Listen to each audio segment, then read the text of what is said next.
Stephen. Thanks for your time today. Before we start the interview, could you tell us a little bit about yourself and the work that you do?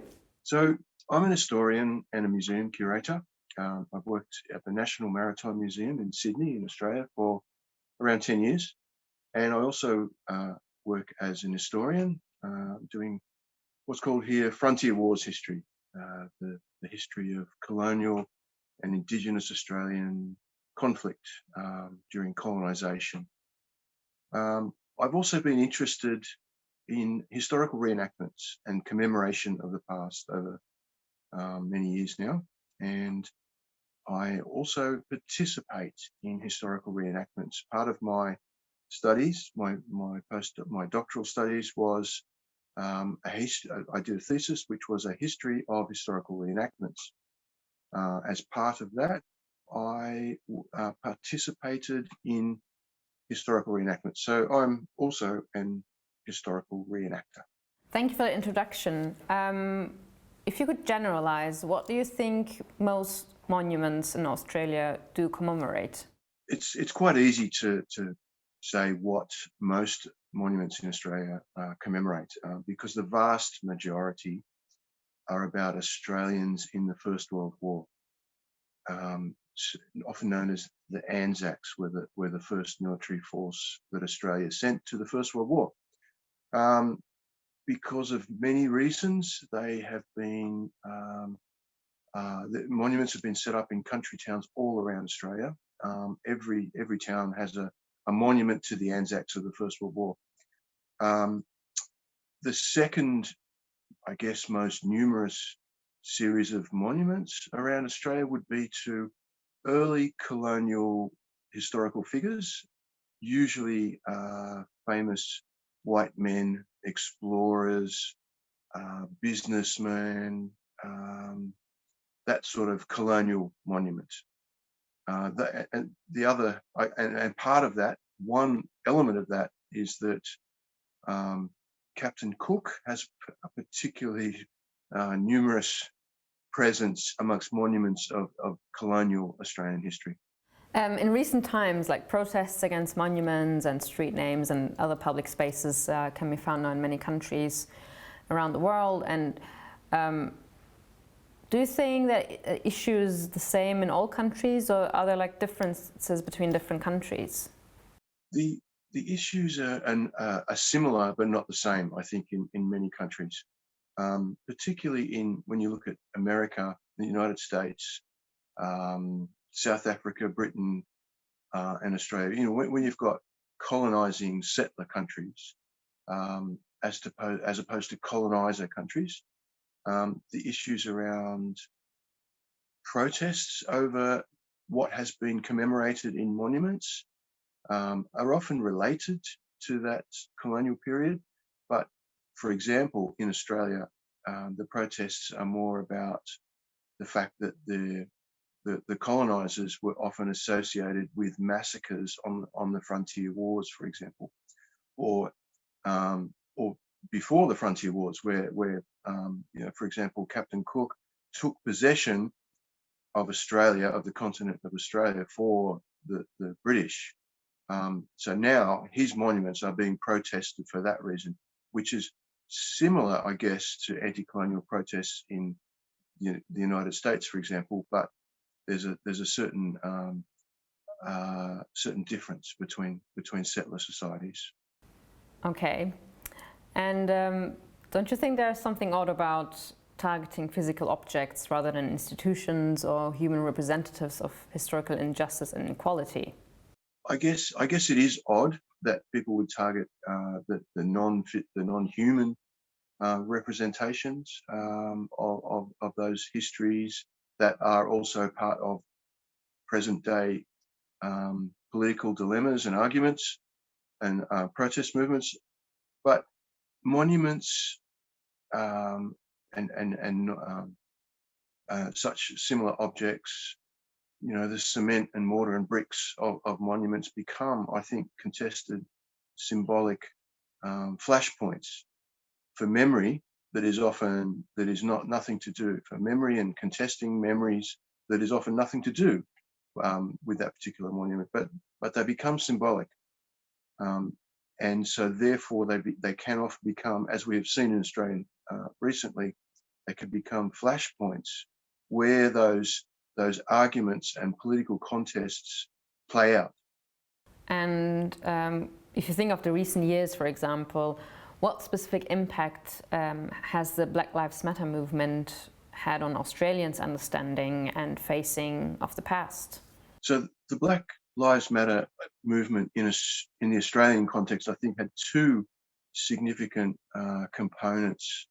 I guess one was drawing attention to those colonial monuments that the Black Lives Matter movement also protested around, and that was a shift, I think, in many Australians not really thinking about those kind of colonial monuments. They just walk past them every day. They're kind of part of the landscape. But now there's been political contests over monuments that never had such contests before. I think the other element of Black Lives Matter has been drawing attention to the issues in contemporary Australia, such as Aboriginal people being incarcerated in prisons, and how that in itself has a long ongoing history, and the systemic historical relations about the ways that Aboriginal people have failed to be incorporated into contemporary society in equal ways. Now, in your personal view, for example, do you think all colonial era monuments should be taken down? No, I don't think that all colonial monuments should be taken down, but I think they should all, in Australia in particular, they should all be assessed, and some should be considered to be taken down. There are monuments today to people that we now know and recognise as having been involved in the massacres of Aboriginal people in Australia. Now, I think that some of those are constant searing reminders for Aboriginal people and their allies of those terrible histories, and they can probably be taken down. Some others, for example, monuments to workers in the late 19th century, which are rare. They're usually to great white male figures, but monuments to workers, or monuments for workers, which were often more functional. Often there would be, for example, a water fountain that had a monument incorporated into it, which was functional. But that, they shouldn't be torn down. But reinterpretation of some of them should occur as well. And for example, the Australian historian Bruce Skates thinks that plaques should be added to monuments, explaining their historical context. He calls it the dialogical memorialization. What is your view on this? Well, look, I think that adding plaques explaining the historical context of monuments can be a really good thing, can be really useful. But I don't think it's a solution, because I think each monument needs to be assessed for its histories, its relationship to what's going on in the present. And I don't think that, as I said, I don't think that's a solution for all monuments, all colonial monuments in particular. I think it's definitely something. I think of an example. I think there's many ways that monuments can be reinterpreted. For example, I think it's in Ottawa, where a monument with a white explorer figure and a Native American guide kneeling at his feet was actually cut in two and separated into two different monuments as a solution to that awkward problem of white superiority expressed in that monument. So I think they need to be reassessed. I think that the stakeholders of the histories that made those that are related to those monuments, rather than the people who made them in the past, who ignored those people, they should be involved. So, for example, where there is a monument, a colonial monument that has an Aboriginal person in it, Aboriginal people should be consulted about what ways that monument should be either reinterpreted, have a plaque added to it or simply torn down. There have also been calls for existing monuments to be replaced with monuments of Aboriginal people. Do you think this is a viable solution? Look, it may well be in some cases, but I think as a blanket solution, I don't think it's a strong idea, because in some ways you end up replacing that monumentalizing that form of the single person representing all sorts of different histories. I think histories are much more complicated and more nuanced than you can express in a single monument that is usually to a single person. So it ends up defeating the purpose, I think, of replacing that monument with the person or a figure representing the people that have been oppressed in the past. And some monuments are targeted more than others. And for example, the Australian War Memorial is, in comparison to others, exempt from attack. And how would you explain this? Do you have any idea? Well, I guess the explanation for the Australian War Memorial being it has been the site of protest, but that was but not for a long time, back in the 1970s. But I guess it's because it has attained over the last 50 or so years a very, very sacred place in a lot of Australians' historical consciousness, in the ways of commemorating. It's almost become a quasi-religious temple to Australian military history, which is a history of sacrifice and ultimately a history of trying to work out what the modern Australian nation really was. So it's become a representative, almost a stand-in for a national Australian history, which ignores a lot of other Australian elements to Australian history. So because it has such a strong relationship to the Australian national identity or concepts of national identity, it's very much a strongly policed site as well. You've also described reenactment, for example, as a form of mobile monument. Could you elaborate on this and explain what you mean by this? Well, I was at an historical reenactment in the United States, and someone was talking about, one of the reenactors was talking about how they felt that it was, what they were doing as a reenactor was like being a mobile monument. They were reenacting their great-great-grandparents' period of history. And they thought they were like a mobile monument to their heritage, to their family history as well. And I thought that was a really interesting concept. And when I think about particularly American Civil War reenactment and the commemoration of the Civil War, when you go to the battlefield of Gettysburg, for example, there are hundreds and hundreds and hundreds of monuments to every moment, every regiment, every story in the battle that cover this landscape. And it makes it hard for historical reenactors to actually reenact there because there's so many monuments.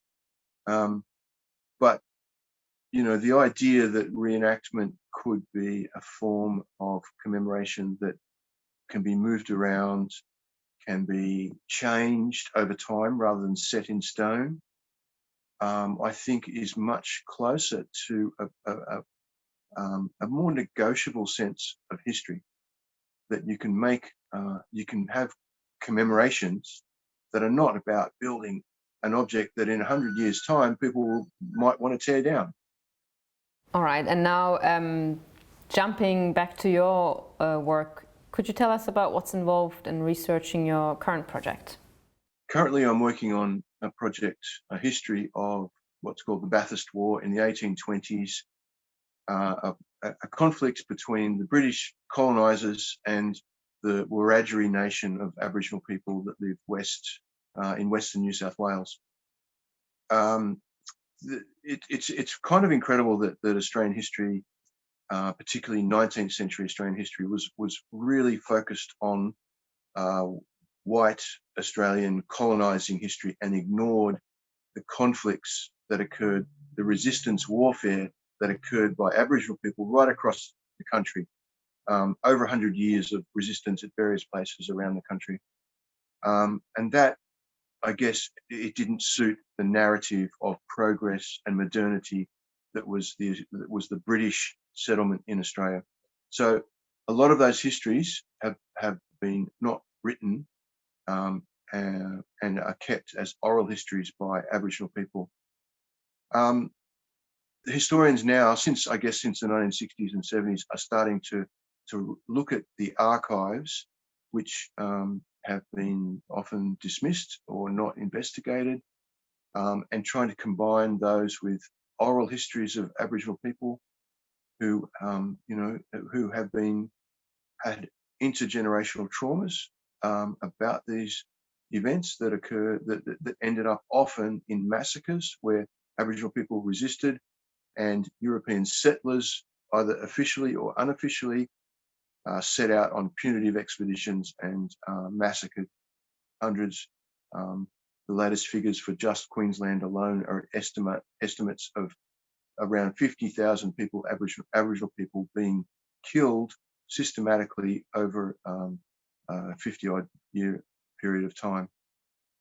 So those frontier wars, they've been called, are really complex histories that involve talking to people, traveling to sites where Aboriginal people still live and hold those stories, as well as trawling through archives and trying to understand the settlers' sometimes fanciful stories about their roles or hiding their relationship to those massacres in the past.